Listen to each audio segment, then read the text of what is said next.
kapan dipraktekannya? Mereka udah menunjukkan jiwa-jiwa sahabat. Kita kalau baca sahabat, baca sejarah luar biasa.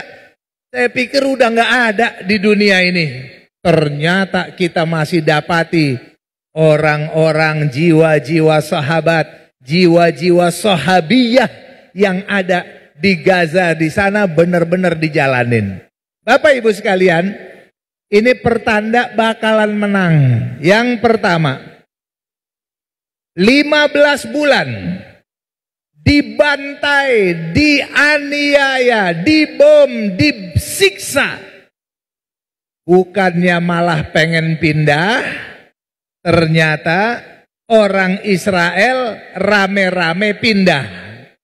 Alhamdulillah, orang Israel udah gak percaya sama negaranya sendiri, rame-rame pindah. Bahkan dari mereka semua orang Israel mayoritas sudah punya 2 kewarganegaraan atau 3 kewarganegaraan tempat mereka berasal. Yang berikutnya, Israel sekarang indikatornya kehancuran Israel sudah hancur ekonominya. Dan sekarang Israel hanya dibantu dari luar negeri. Ekonomi Israel hanya dibantu dari luar negeri. Amerika yang bantu dia habis-habisan, Eropa habis-habisan. Lama-lama Amerikanya bangkrut juga. Alhamdulillah, Amerika bangkrut. Negara-negara Eropa rame-rame mulai berpindah, tadinya mendukung Israel, lama-lama mendukung Palestina. Satu persatu negara-negara Eropa balik badan. Ini tanda-tanda Israel bakal gulung tikar. Kemudian ekonomi hancur, hanya ditopang dari luar. Kalau orang luarnya berhenti menopang, habis itu negara. Yang kedua, segi politik. Politik dalam negeri Israel hancur lebur. Berantakan, ribut di antara mereka. Sekarang mereka hanya diperkuat oleh politik dari luar negeri. Yang paling sibuk, Menteri Luar Negeri Amerika. Yang paling sibuk, Joe Biden. Donald Bebek, Donald Trump, orang sinting. Sibuk ke negara-negara Timur Tengah. Urusin Israel. Karena Israel udah gak mampu. Akhirnya Amerika turun tangan. Keliling negara-negara Timur Tengah hanya untuk mempertahankan Israel. Bapak Ibu sekalian, kita lihat lagi. Orang Gaza makin kuat di tanahnya. Orang Israel udah lemah, makin banyak yang tinggalin negerinya. Berikutnya kita lihat.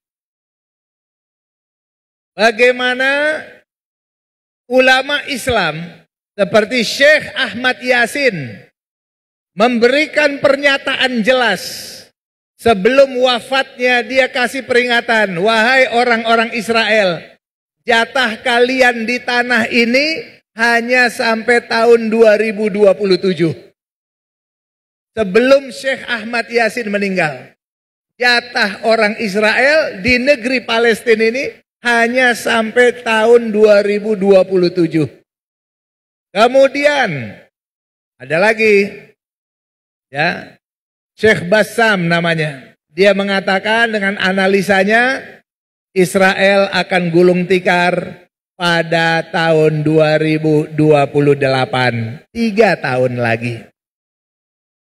Sekarang ada yang bilang 2 tahun lagi, ada yang bilang 3 tahun lagi. Dan ulama-ulama sekarang di Palestina juga udah melihat mereka sudah kalang kabut. Pejabatnya mengatakan, kita sudah kalah di 2 front, utara dan selatan. Tinggal di Baitul Maqdis. Sekarang informasi tentang Baitul Maqdis. kalah di Gaza, ngamuknya di tepi barat. Rumah-rumah dihancurin, sekarang udah di kota tua Al-Quds itu sudah hampir 400 rumah yang dihancurkan. Di Al-Khalil di tepi barat sudah 1000 rumah yang dihancurkan. Berarti orang disuruh keluar. Tapi luar biasa Bapak Ibu sekalian. Ini udah main gila Israel. Sekarang mereka sudah mengatakan mereka akan ambil alih Baitul Maqdis. Awal sebelum Ramadan 2 minggu yang lalu, Israel sudah mengambil alih seluruh kepengurusan Masjid Ibrahimi. Masjid Ibrahimi itu adalah masjid keempat. Masjid suci umat Islam yang keempat.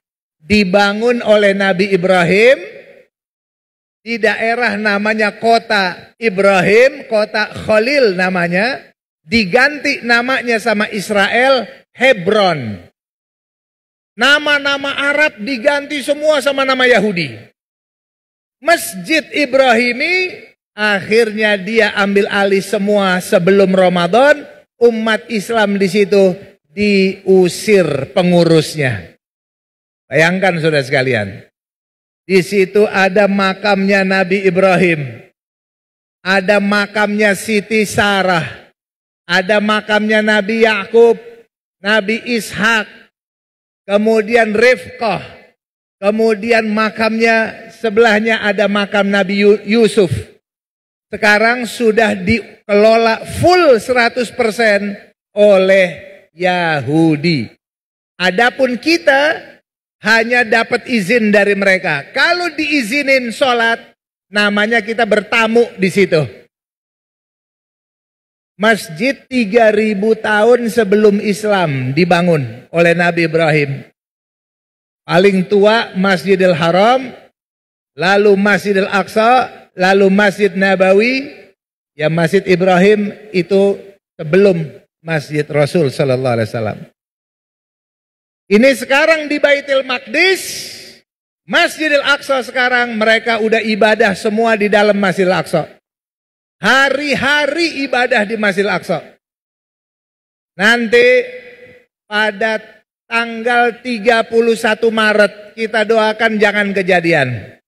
Mereka akan ada hari raya Idul Kurban hewani. Dia akan potong kurban kambing di dalam Masjidil Aqsa. Karena kemarin-kemarin gak berhasil. Ya. Tapi kali ini mereka udah main gila. Karena udah kacau gak ada lagi persiapan mereka. Maka mereka harus mulai melaksanakan pemotongan hewan di dalam Masjidil Aqsa.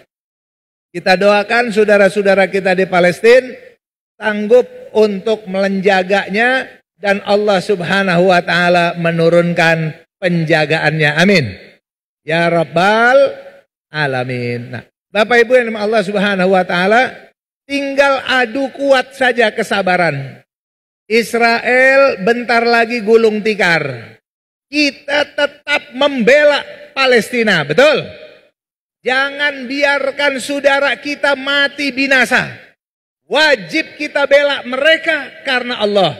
Karena membela Baitul Maqdis. Dia juga jihad karena lagi bela Baitul Maqdis. Baitul Maqdis bukan milik orang Palestina. Baitul Maqdis milik umat Islam sedunia. Nah, itu mungkin yang bisa saya sampaikan. Semoga kita semuanya bisa sama-sama banyak doa. Sekarang ini teman-teman kita di sana luar biasa, syukur kalau dapat sahur. Suka-suka nggak dapat sahur dan nggak dapat buka puasa. Kondisinya sekarang Israel tutup lagi perbatasan di Mesir. Biadab betul ini dunia. Ya, oleh karena itu kita mari bersama-sama solidkan, tingkatkan niat kita. Alhamdulillah, insya Allah Ta'ala bantuan kita semuanya sampai untuk jadi penguat makanan minuman mereka di sana. Insya. Dari saya kira cukup sekian. Mohon maaf kurang dan lebihnya. Assalamualaikum warahmatullahi wabarakatuh.